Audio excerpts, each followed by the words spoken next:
Hi, today now we are at Alwarpet. We have just here the water has got iron water as well as the water is also hard. There are about 8 apartments in this flats. We'll just go inside and see how the water treatment plant is done here.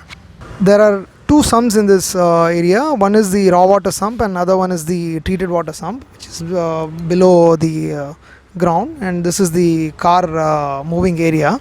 This is the sump, and this is where the raw water comes and gets collected, and because there is iron in the water, we are just aerating the water here so that the water gets in contact with the air and the iron particle settles down. And this is the settling tank also, and from here the water is pushed to the water treatment plant, that is the iron removal plant with water softener.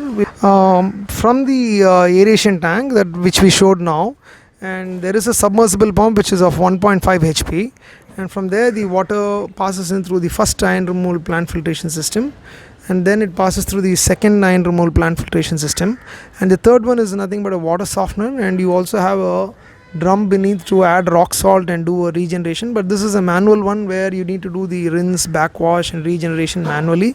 And because they have a good security system and maintenance team here, every day they do the process, and after processing through these filters, the water is again connected to the pipeline here, which goes after the water is softened. The water then goes to the overhead tank, and we also have a bypass system here beneath in case if you want to move the water directly to the overhead tank. We have given the system provision here.